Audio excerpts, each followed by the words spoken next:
ब्रह्मचारी गुरुकुले वसन्तान्तो गुरोर्हितम् आचरन् दासवन्नीचो गुरौ सुदृढसंहृदः। We are reading My Glorious Master by His Grace Gurujan Prabhu, Manila, 1972. Expertise. Sudama Vipra Swami arranged a lecture for Prabhupada in the hotel's enormous, elegantly decorated banquet hall. Sudama विप्र स्वामी ने प्रभुपाद जी के लिए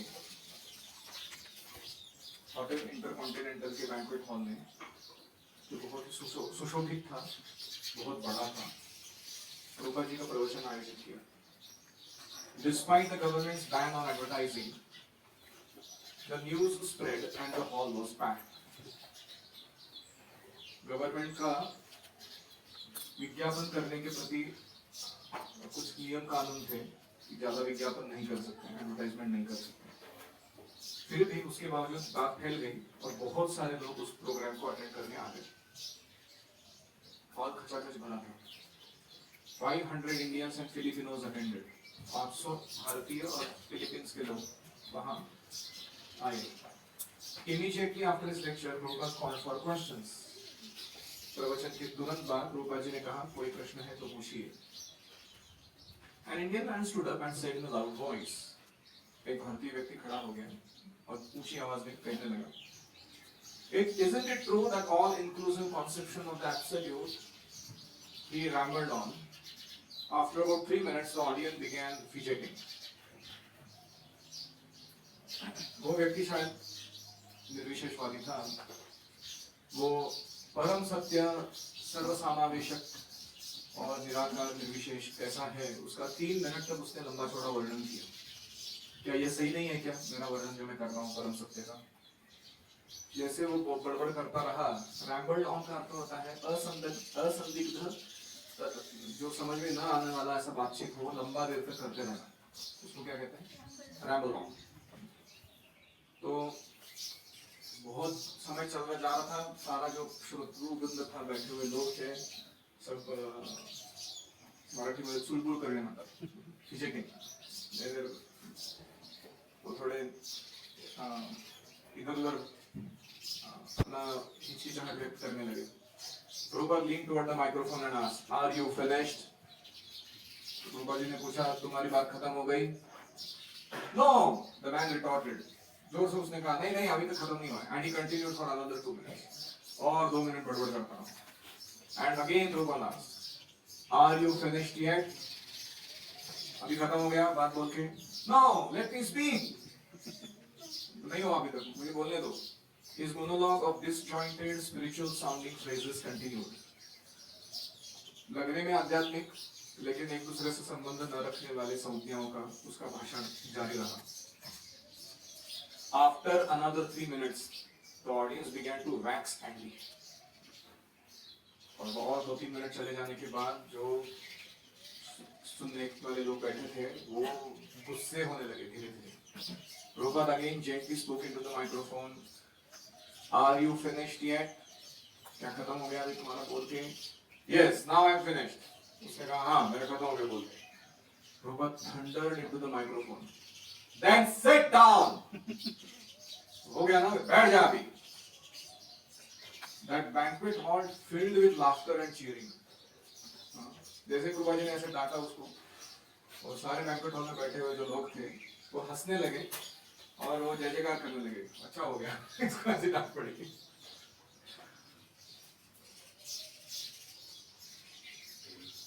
Purport. Had Prabhupada interrupted the man before he was able to ask his self-serving question. तो self-serving question मतलब क्या है? अपने ही खुद के कुछ निजी हेतु के कारण जो बातचीत कर रहा है, प्रश्न पूछ रहा है, ऐसा लग रहा है, लेकिन उसको अपनी बात बोलनी है, प्रश्न नहीं पूछ रहा, उसको कहते हैं सेल्फ सर्विंग क्वेश्चन। और वो जो प्रश्न पूछने के लिए खड़ा हुआ था, प्रभुपाद जी ने उसको जानबूझ के इंटरप्ट नहीं किया था, क्योंकि अगर इंटरप्ट किया रहता तो क्या होता था? The audience would have favored the man.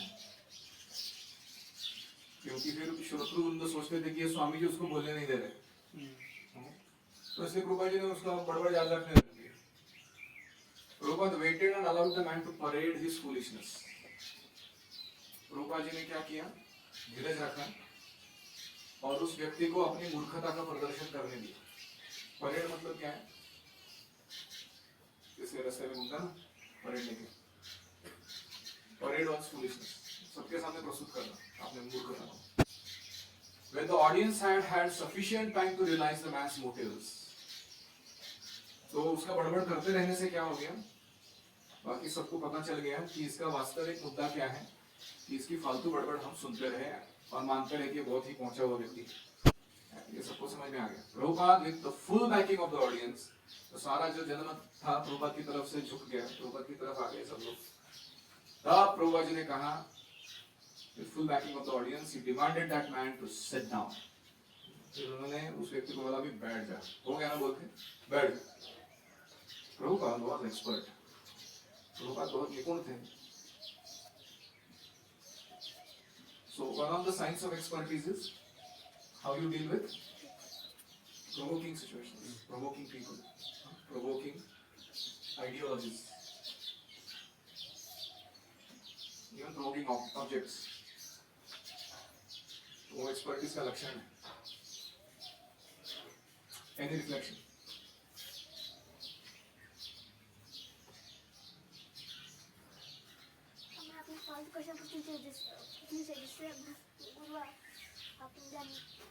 जब भी हम हाथ खड़ा करते हैं प्रश्न पूछने के लिए, कमेंट देने के लिए, उसको प्रिसाइज, क्रिस्प और कम से कम शब्दों में योग्य तरीके से प्रस्तुत करना चाहिए।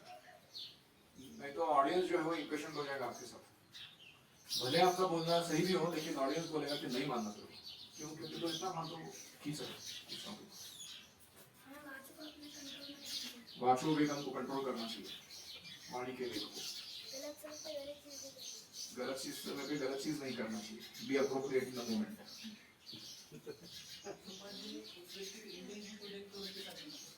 प्रभुपाद जी ने उसके इंटेंशंस को देखा, फिर उसके साथ डील किया, उसके कंटेंट को नहीं देखा सिर्फ। जब व्यक्ति कोई बात करता है ना, दो चीजें होती हैं, एक होता है कंटेंट, एक होता है इंटेंट। कंटेंट मतलब वो क्या बात कर रहे हैं, इंटेंट मतलब वो क्यों बोल रहा है, जो बोल रहा है वो, समझ रहे हैं? तो कभी कभी हम कंटेंट को ही एड्रेस करते रहते हैं, इंटेंट को एड्रेस नहीं करते हैं, तो फिर कुछ मतलब नहीं बनता। तो इसलिए ये दूसरा है sign of expertise, that to deal with the content and the intent, हमेशा उत्तर देते समय। और कोई?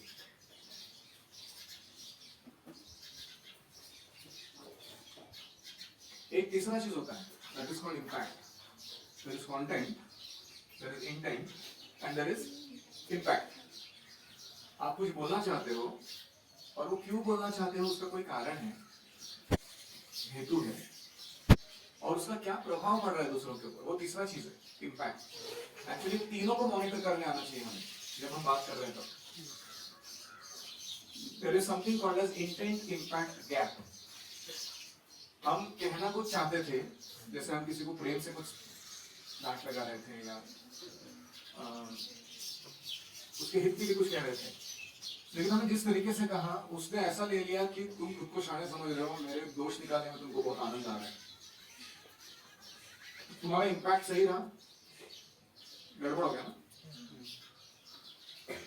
तो we have to worry about the impact also. हम ये नहीं कह सकते कि everybody they should understand, no my good intentions are, no I have so much good intention.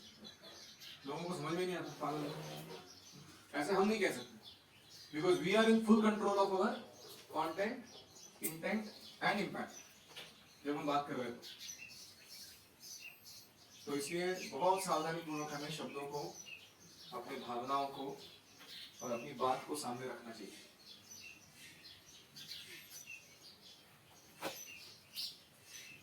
समझ में आ रहा है सबको?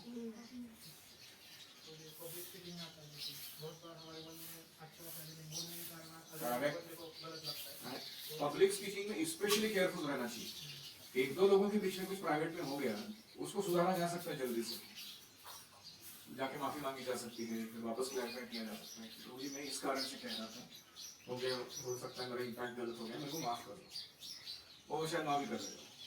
पब्लिक स्पीकिंग में क्या होता है, अगर आपने कहीं अपराध कर दिया तो पब्लिक आपके खिलाफ हो जाता है और उसका जनमानस का साइकोलॉजी बदलना बहुत फिर बहुत मुश्किल है। और दूसरा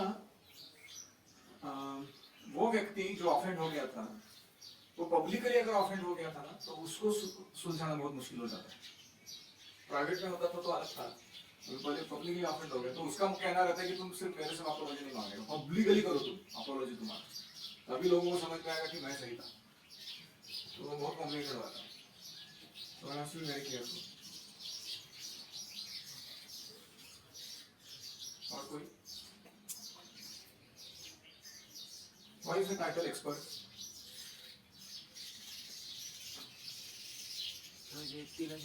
प्रभुपाद जी तीनों चीजों में एक्सपर्ट। प्रभुपाद जी तीनों में एक्सपर्ट हैं, कंटेंट, इंटेंट, इम्पैक्ट। क्या बोल रहे हो, क्यों बोल रहे हो और उसका क्या एग्जैक्ट प्रभाव या उसका क्या रिजल्ट एंड में आ रहा है। Did you get what you wanted to impact? तुम्हारा इम्पैक्ट सही था नहीं, तुम्हें चाहिए था, तो वही तुम्हारा बोलना सही है। And every leader has to be always careful with what they are talking, how they are talking, why they are talking. क्योंकि उनकी छोटी छोटी बात से लोग बहुत कुछ निष्कर्ष निकालते रहते हैं। People are imagining problems that don't exist. Once they speak something. जैसे एक बार मैं विष्णु को पकड़ के डांट दी, मैंने बोला तेरे को बोला था ना मैंने फास्टिंग नहीं करना है, तो बोला था ना मैंने कि मेरे को पूछे बिना नहीं करना फास्टिंग। तो फिर 20 मिनट रोके आया कि दूसरा किसी ने मेरे को उसको मेरे सामने लेके आया, बोले तू ये रो रहा है, क्यों रो रहा है? बोला मैं आपको दुखी कर दिया, आप अपसेट हो मेरे से, गुस्सा हुआ अभी इसलिए मैं रो रहा हूँ। मैं बोला ऐसे कुछ नहीं था, मैंने तुमको क्या कहा, तुमको मुझे पूछे बिना फास्टिंग नहीं करना। So that was my main point. That was the content that I'm trying to say. Why did I say it? Because I'm really concerned about your health. मुझे चाहिए कि तुम बीमार कभी नहीं पड़ो अपने लाइफ में, लेकिन कभी कभी इम्पैक्ट दूसरा। Of course, some people they have a nature. आप कितना भी अच्छा कंटेंट, कितना भी अच्छा इंटेंट और कितना भी इम्पैक्ट का केयर करके जो कुछ भी बोलो, अगर उनको ऑफेंड होना है तो ऑफेंड होना ही है, उनका स्वभाव रहता है। क्योंकि बहुत या तो इमोशनल है या फिर वो बहुत ज्यादा सेल्फ अब्सॉर्ब बोलते उसको, तो इसलिए सावधान रहना चाहिए।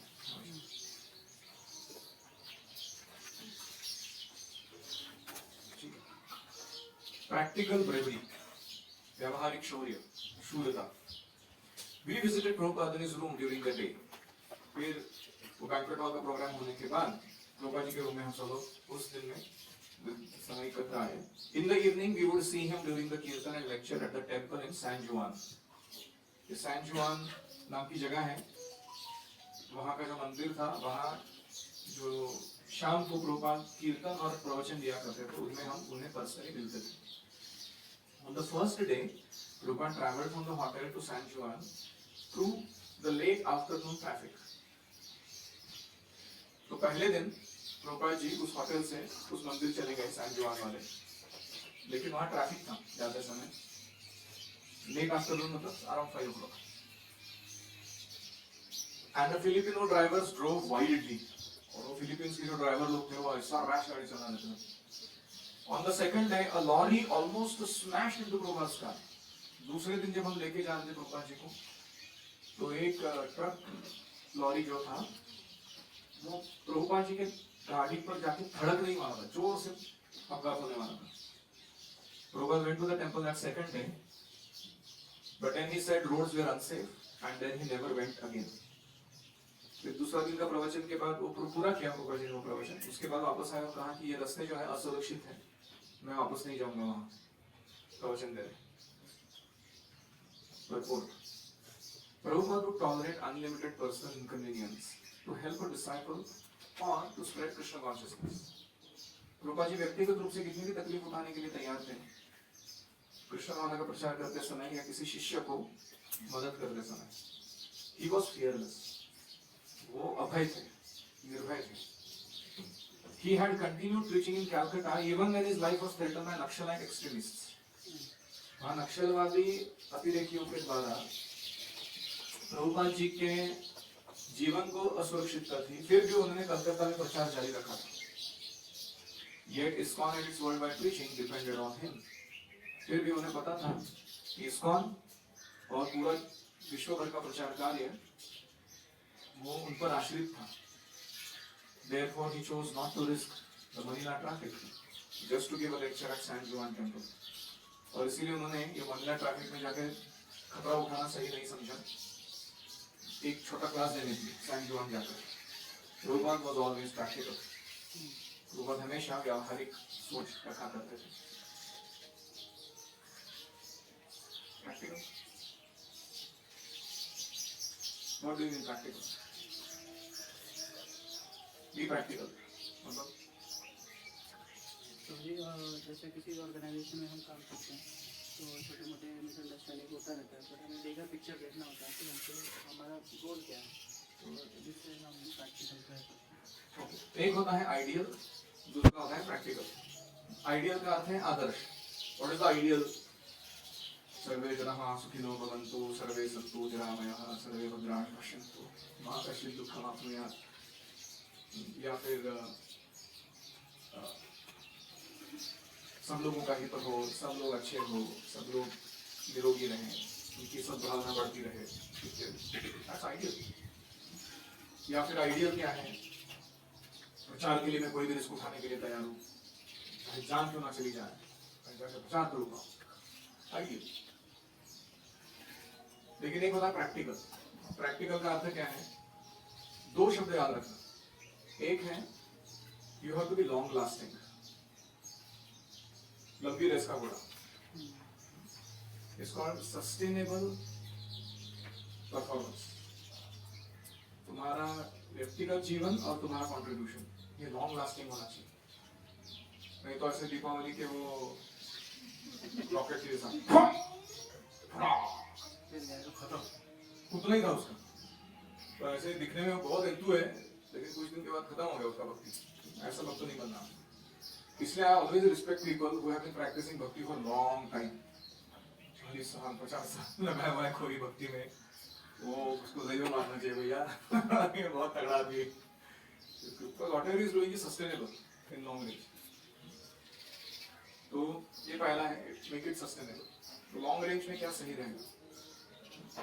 और दूसरा है what will give proper relationships and proper results. ये विचार करना कि सही संबंध और सही परिणाम क्या करने से मिलेगा, वो करना. That is called practical. First is sustainable and another is focus on relationships and results. Not just relationships, not just results, relationships and results. ये दो जो व्यक्ति ला सकता है, ही इज वेरी प्रैक्टिकल. तो इस दुनिया में हम देखते हैं कि कभी कभी हम रिलेशनशिप पे फोकस करते हैं तो रिजल्ट्स थोड़े मुश्किल हो जाते हैं. जैसे अपना उदाहरण देता हूँ मैं, मेरा personal difficulty. When teachers ask me for a holiday and they have something that they want to do, you know, so I really want to care for the relationship. ऐसा नहीं कि मैं हार्ड हार्टेड या one sided कुछ सुने बिना ही निर्णय देता हूँ. ऐसा मैं हमेशा ट्राई करता हूँ कि पूरा सुन लूँ, एग्जैक्ट नीड को एड्रेस करूं और उसको फुलफिल करूं.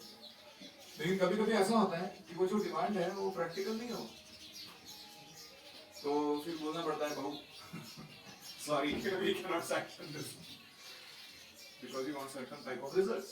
We want focus on the way we are teaching, training, doing ashram activities, caring for the boys. उसका प्रैक्टिकलिटी है कुछ, है कि नहीं? You are getting this example. तो आपके जीवन में भी ऐसा आएगा चैलेंज कभी ना कभी. तो तुम टफ लोगों को आपके नजर के सामने लाओ जिन्होंने आपको हार्ड टाइम दिया है, और उसमें क्या राइट रिलेशनशिप और क्या राइट रिजल्ट है वो थोड़ा सोच के देखो, तो तुम्हें समझ में आएगा कि व्यावहारिक क्या होता है. तो आइडियल्स बताएं हमको कि सबका हित होना चाहिए, सब खुश रहना चाहिए वगैरह वगैरह, लेकिन एक होता है प्रैक्टिकल. तो ऐसा नहीं है कि प्रैक्टिकल को आइडियल से जोड़ा नहीं जा सकता, लेकिन उसके लिए बहुत सारा रियलाइजेशन चाहिए, मैच्योरिटी चाहिए, अनुभव चाहिए।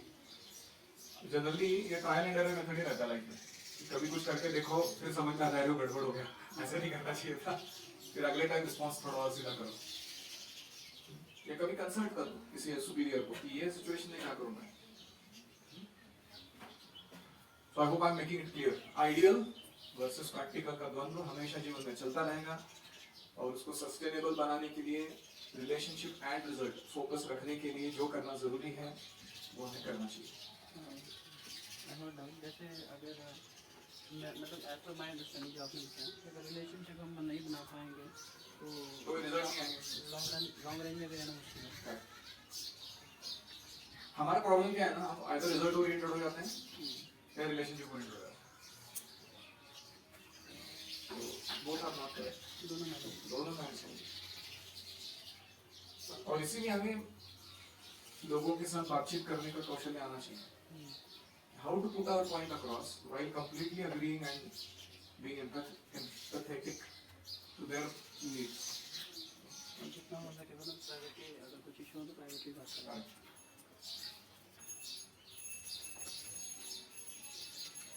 तो ये था being expert. Expert का मतलब क्या है? One who can balance between the ideal and the practical and do the needful. That brings relationships, results, and sustainability.